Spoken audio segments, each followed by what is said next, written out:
大家好，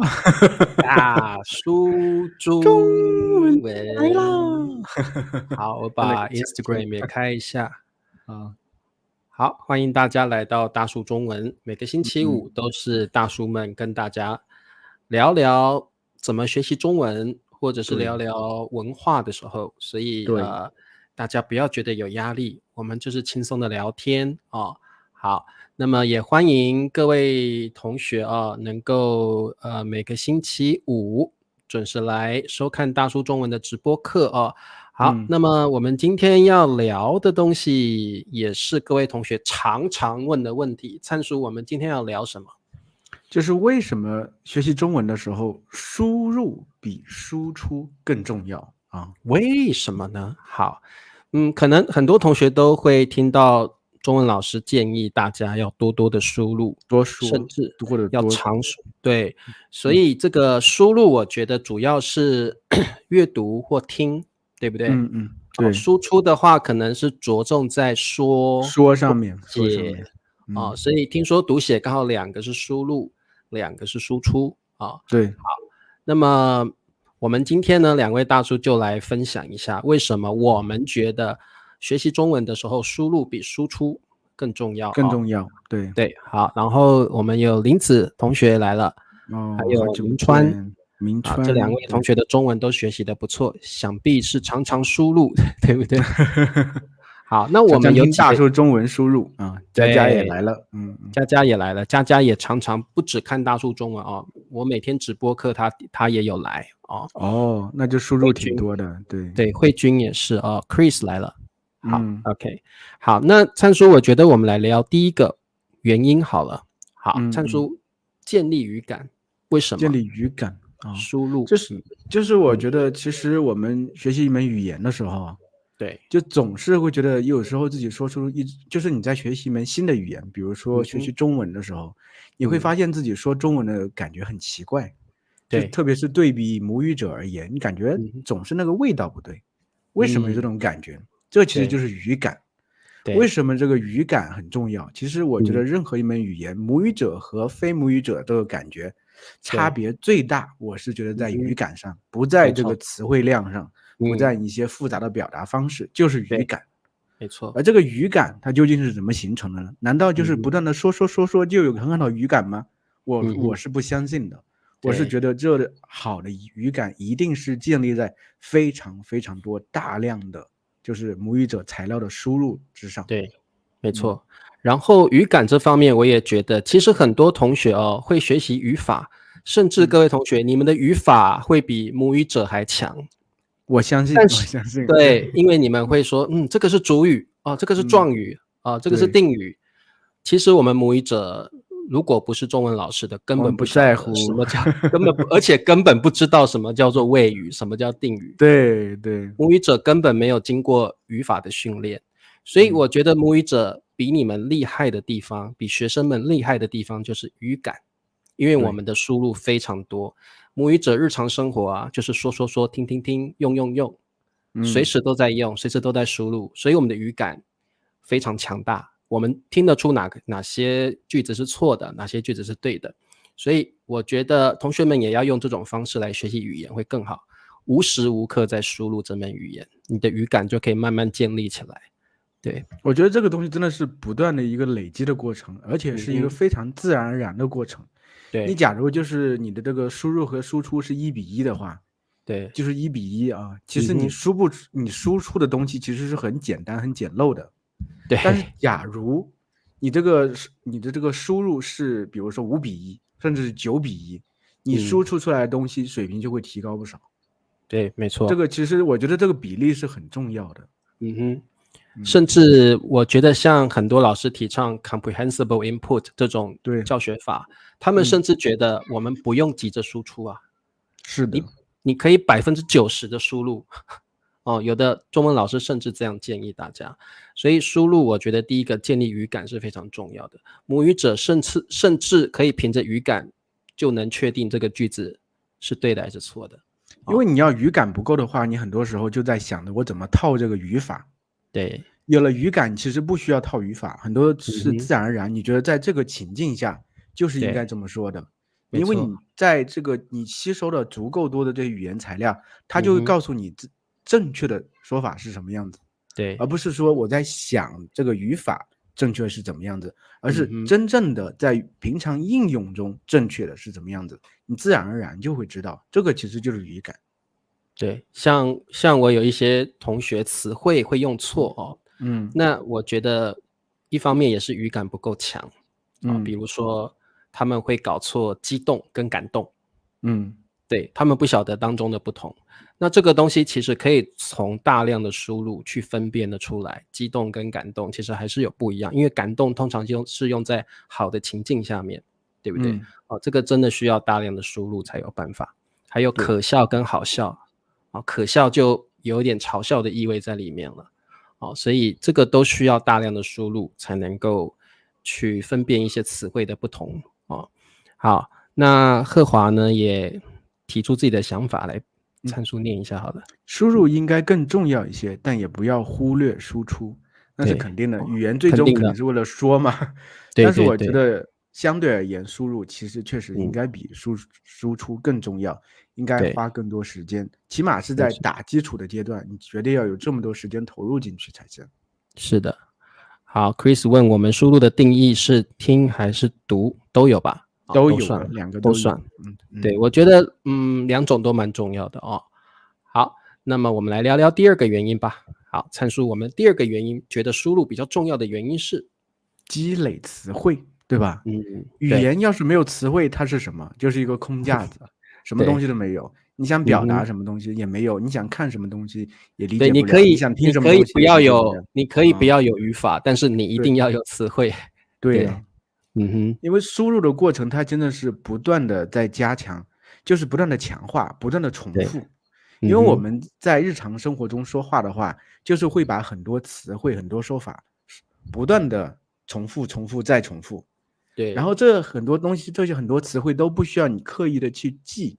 所以有些人可能通过学习大叔中文呢，就是听大叔中文，他其实没有很刻意的在记很多词汇，但是他不自觉的，因为我们大叔会常常用到很多表达方式，而且这些表达方式和词汇会不断的出现，他就不自觉的吸收了，这是一个过程，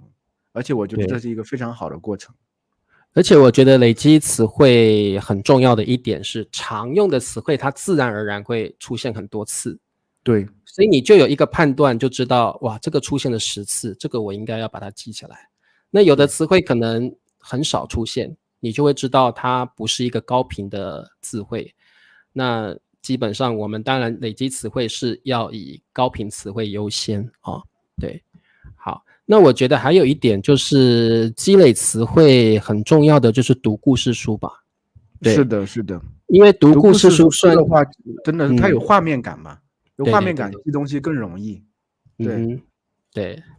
所以我觉得看到一个说法，就是学习语言其实需要调动你五官呢，就多感官的这么一个学习方式。它不只是你通过这个眼睛去想，你甚至能调动你的嗅觉、你的听觉、你的味觉等等，都集中在一起的话，它记住的东西会更深刻，而且你运用起来会更自如。对，所以我觉得灿叔说的这个很好。比如说你在读故事的时候，你读到一句话，妈妈煮的晚餐真香，其实你的脑子里面已经有妈妈煮饭的画面，是那个香味。其实调动五感五官之后会对你的这个学习是更有帮助的。你就会想到香这个字，哇，那个鼻子就来了，感觉就来了。好听，那个音乐进入耳朵之后那个感觉，其实你是用五官或五感去记这个词汇，不是单独死记它了。所以这个方式很重要。所以灿叔读故事书的部分，你是不是想要推荐大家一些产品？对，我们现在大叔不是已经上架了这个大叔小店，对不对？我们也卖马克杯，也卖书。其实书呢，主要是我和茶叔、笨叔，我们3个人都会出各自的系列，就是以我们的专长去做这些系列的东西。我呢，就是喜欢写故事，而且我真的觉得，就是故事这个东西对我们学习中文特别特别有作用。就是为什么学习故事的话，它其实是本来都是文字，对不对？对，它文字就是为了让你必须看到，必须听到，它才算是一个真正的好故事。所以呢，我这个目标，所以我们的企图已经被林子发现了。他在嘲笑我们怎么可以广告？可以啊，我们当然可以广告，没问题。他笑你应该是可能笑你刚才说五官吧？五官对，不是5个肝哦，是5官哦。对对对，那我来推销时间开始啊，推销，因为我现在写了一本书啊，就是这个啊，会说话的猫。对对，专门给这个中级语言学习者写的这本书，我为了方便给大家展示呢，专门打印下来，有这么厚，178页啊，178页。这本书呢，其实我们有2个形式，一个形式呢就是电子书 PDF，然后加音频版，这个呢在大书小店上大家可以买得到啊。另外一个形式呢，因为我也知道很多朋友更喜欢看纸质的书，因为觉得纸质拿在手里看比较舒服，所以我呢进行了一个重新的排版啊。为了方便纸质的朋友看是这个样子，大家看啊，左边就是中文左边中文，右边英文啊，中英对照，中英对照。大家比如说不方便啊，有些不理解的对照的看一下英文，可能就很容易理解。而且呢，在这个底下呢，有这个词汇啊，每一页呢都会选出3到4个词汇，方便大家更好的理解。对。而且很多朋友可能很好奇，这个故事是什么呀？什么类型的故事呢？这个其实涉及我们刚才就说的这个输入的部分，其实就是需要一些很好玩的、很轻松的，对吧？就是比较容易理解的，画面感又比较强的这么一些故事啊。对，我可以试着给大家读一点点，让大家感受一下，就是我这个故事是怎么样子的。而且这个故事的音频也是我本人去读的啊。对对对，我写的，我读的。比如说比较有感觉，对，第一篇故事叫做《爸爸的书飞了》啊。大家看这所有的故事呢，都是一共有12篇故事，12篇故事都是带一定的奇幻色彩的，给小朋友们写的那种类型的故事。为什么从这个角度去写呢？就是首先我很喜欢这种类型的故事，另外我觉得就是对于中级学习者而言，你要太难的故事，大家可能理解不了。对，而且所以需要以这么作为一个切入点，就是大家觉得我还能理解，但是可能稍微有一点点挑战，但是这个挑战也不会过大啊。对，所以这个是我们做这种不是纯粹是故事，而是中文学习用的故事书的这么一个目的。所以我给大家读一下，比如说今天是星期六，瑶瑶正在书房里写作业，爸爸也在书房里工作，他正在敲击笔记本电脑的键盘。所以这一整句子大家是能看到画面的，对不对？对。所以当你看到这些词汇的时候，和你脑子里这个画面结合在一起的时候，你是更能记住这整个句子里的所有表达方式和词汇的。瑶瑶嘴里喃喃自语道：“38减12等于。”这个地方出现了一个喃喃自语，可能有些朋友没听过，没关系，底下稍微难点的词汇我们都会出现啊。喃喃自语呢，就是对自己 murmur to oneself, to speak in a low continuous voice， 用英语解释，对吧？这个时候出现一个声音26啊，这个什么很奇怪的声音？在瑶瑶还没算出答案的时候，他突然听到了这个答案，这让他有点生气。爸爸，你别打扰我啊！爸爸抬起头，莫名其妙地看着瑶瑶，问道：“我打扰你什么？”这是我的语气，我打扰你什么了？这个故事整体是这种，我觉得文字相对会比较简单，但是它又有一些小小的挑战，不是纯粹的特别特别简单，所以我们把这个故事书定位为中级学习者专用的，就是希望通过这些故事帮助大家去记诵更多的词汇，掌握更多的这个语法，自然而然的掌握语法，还有很多表达方式让你慢慢一点点提高我们后面肯定会针对中文学习者，这个主要是我去做会出一些不只是这种童话类型的，也会出一些可能是一些名著改编的，比如说福尔摩斯用中文的这个方式改编一下，或者什么鲁滨逊漂流记还有最一个游戏很火嘛，这个黑悟空，对不对？我可能会出一个对对，黑神话悟空黑神话悟空，对，我可能会出一个这个美猴王的版本会按照我的方式去写对，其实灿叔出这种书，大家如果想要购买的话其实也可以挑战自己。比如说，你先单纯的听听音频，看你可以听懂多少。你可以挑战一下自己的中文听力，你会发现，原来我听不太懂，所以你就会有一种想挑战这种读本的心理对，所以我觉得有时候买这些故事书它有很多种使用方式，你可以听有声书然后看看自己的听力怎么样。如果不够好，那你就要多看几次这种书了对，另外就是如果链接应该就是书的链接会放在下面评论区，大家方便去看对对对，然后呢，还有一个福利，就是因为我们这个纸质书呢是在亚马逊上大家才能够买到所以亚马逊呢只有纸质的书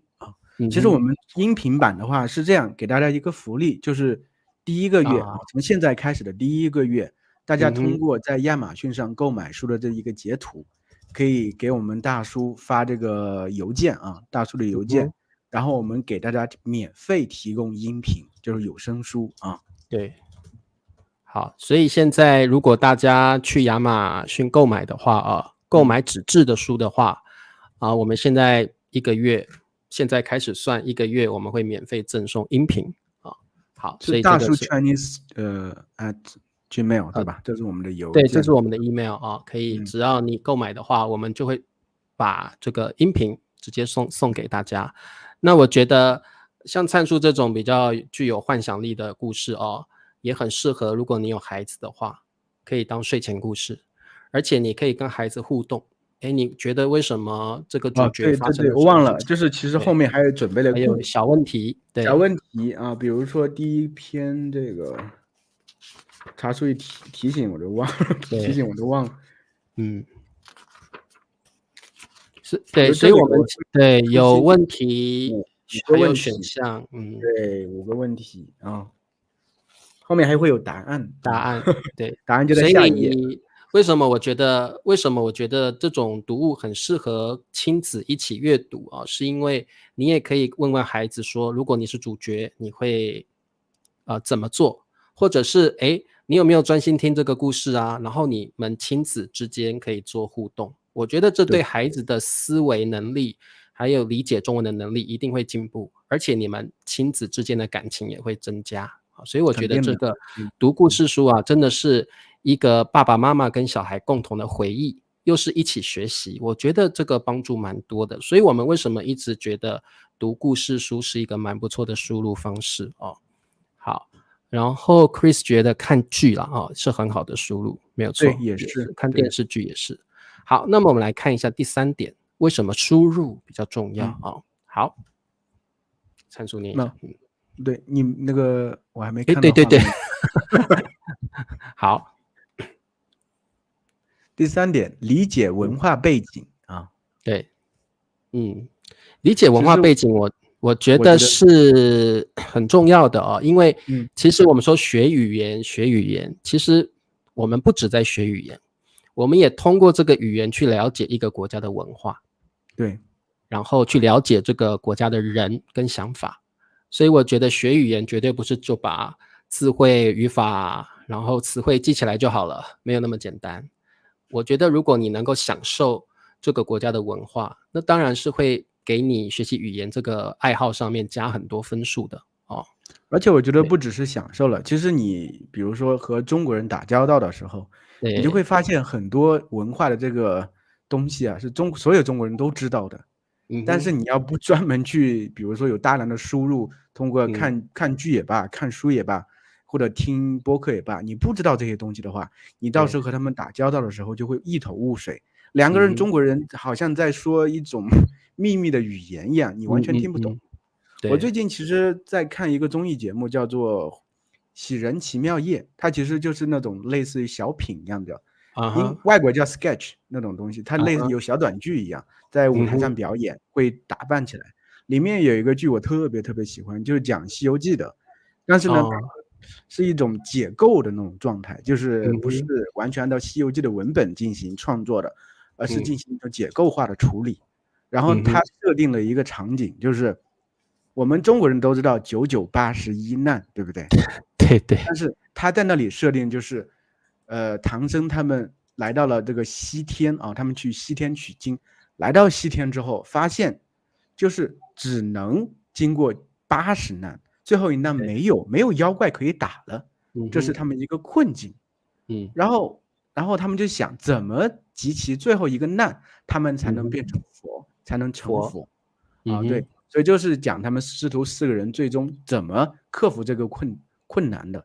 在里面的时候，我看这个小品为什么特别喜欢看，就是它很搞笑，而且融合了这个文化的背景，而且表演确实特别好，文本也很有意思，转折也很多。关键是这个小品啊，就是我儿子也特别喜欢，我每天早上都陪他骑车，你知道吗？然后他有一段时间，这一个小品他放在他的一个就是随身听一样的东西里头，他一直听，反反复复的听，我陪着他可能听了20几遍都有了。在听的时候我就在想，其实里面有很多这种文化性的东西，我是觉得一般的外国学生是听不懂的。比如说我说一个词叫背景，你们一般情况想就是这个东西我的后面的背景，但是你知道背景还有另外一个意思，说明你有关系，你这个人有很好的，比如说唐僧说他有背景是什么意思呢？就是他天上是有很好的靠山的啦，有靠山的啊，所以这个背景这个词就能延伸出一些很多文化的东西。对，所以其实像最近这1、2天有几个学生找我说他们想要读懂《西游记》对，希望我开课教他们《西游记》。真的这1、2天我不能说蛮多的，有几个学生。然后我问他们原因，他们当然都说最近非常流行的电玩叫做这个黑神话悟空。他们说如果能够更了解《西游记》这部小说的话，他们应该能够更尽兴的玩这个游戏对，所以这个真的就是文化的一个部分现在中国文化算比较强势，如果你能够更了解中国文化的话，不管在爱好方面或在学习中文方面，一定是很有帮助的。对，这个就是我想到，就是本来我还想出一个关于这个《聊斋志异》的这个故事集，但是我发现其实里面有很多概念，外国同学们可能不理解，所以我觉得其实，但是你假如我那本书出来之后，我会设计一些文化点，都会解释一下，你把那个书都吃透了，都了解了，其实你就会发现，在和中国人说话的时候会简单很多，就是有些概念你就完全知道了。所以我觉得你只有通过大量的输入这些东西之后，你才能真正理解这些文化上面的东西，你才能在日常生活和中国人真正打交道的时候，你才能明白他的点在哪里。就说很多时候可能他话不说明白，但是你一听他说到这一点，你就明白他其实真正的意思是什么。对，没有错所以这个就是大家不要轻忽文化的部分其实对学习语言这个也是蛮重要的所以那当然这个要从输入比较容易获得好，我们来看最后一点，好，来阐述念一下模仿和重复。对，对，我觉得这个在很多同学学中文一定会遇到声调的问题还有可能说的话不太地道那我觉得我有遇过几个中文真的说的非常好的同学，有的同学像那个乐嘉有没有他每天都在模仿新闻主播每天都在模仿他大叔的一些片段，他还会去模仿，他上次就模仿Ben叔说话对，他就不断的模仿重复，而且他也在自己的自媒体上不断的告诉大家模仿跟重复非常重要。其实这个也算是一个输入跟输出算是比较并重的部分，但是主要当然是输入然后他去模仿，所以我觉得这个部分真的大家时常也比较疏忽了这个模仿跟重复的部分，其实对于输入是很重要的一个环节。而且我其实最近发现有一点，就是因为我儿子在学英语的时候，发现他的发音真的很好，比我好太多了。对，就是因为他其实让我突然明白一点，就是我英语的发音其实是真的不好。后来我也学了一些2外，比如说学了日语和法语，但是我发现我日语和法语的发音是比英语好的。为什么呢？就是一开始我在学这2门外语的时候，我是有了大量的这个母语材料的输入。特别我跟你说过，我很喜欢看日本的动漫、日本的电视剧，我成天会看，因为我一直在听，所以我直接你给我一段话的话，我读出来就是那种语调，我发音是没有错误的。日语它其实有重音那种东西的，但是你可能需要区别。但是我因为听多了，我读出来基本没有问题。这个其实我觉得就涉及大家有时候对声调这个东西，你有时候死记硬背不住、记不住，你只有通过大量的输入，让它慢慢在你脑子里形成一个很习惯性的感觉，你不自觉说出来就是这个状态。然后你可能一开始的时候可能会说错，但是你也可以通过录音，你录音的时候回听一下，因为只要你能听的就是输入的足够多，你在听就是自己录音的时候，你肯定能听出来啊，我这就错了，我下回一定要改。就是你能很快就能发现自己的错误。就假如你有足够的输入的话，你知道正确的发音是什么样的话，你肯定能很快的改过来。但是假如你的这个输入太少，你就算我也知道它是第一声、第二声、第三声、第四声，让你改，你就是改不过来，其实是很难的。对，其实我们有时候说声调啊，就像灿叔说的，这第一声、第二声、第三声、我们当然知道有4个声调，但是你说的时候，你是不可能在说话的时候去想到底是第几声，不可能。所以其实声调简单来说是一种肌肉记忆。是的。对，那你的输入如果够多的话，你马上会察觉你的肌肉不对，或者是声调不对，你马上就可以调整。那你如果能够做到立即调整，表示你的肌肉记忆是做得很好的。那这个当然也要靠大量的输入来训练你的肌肉，在念每一个声调的时候都达到那个位置。就像我们母语者常常会说错话，你像我有时候那个觉得我声调哪里错了，我马上可以调整，因为我们母语者的输入是非常密集的，所以我们肌肉记忆已经非常的强了。所以为什么建议大家要有非常多的输入？我觉得主要在说一门语言，声调啦，还有那个语气，这个都是一种肌肉记忆的一种行为。对，而且就是我们接触过的很多中文学得好的，不是说他中文整体学得好，而是他发音说话感觉都挺正宗的、地道的，他绝对是连说话的那个气质方式都像母语者，你就可以知道他私底下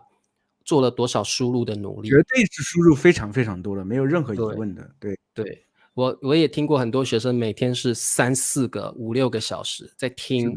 在学、在重复、在模仿，所以这个学语言真的是，当然有人是有天分的，当然大部分的人是必须要下苦功的。好 ，OK， 那我们今天呢大概就聊到这儿。那如果大家觉得不同意我们的观点，老师没有，我觉得输出更重要，那你可以在下面留言，或者有同学觉得我也同意输入很重要，但是可能我觉得除了读故事书之外，我还有什么别的方法，也欢迎大家留言告诉我们。我觉得大部分的中文老师都会觉得输入对于很多学习语言的同学来讲，目前是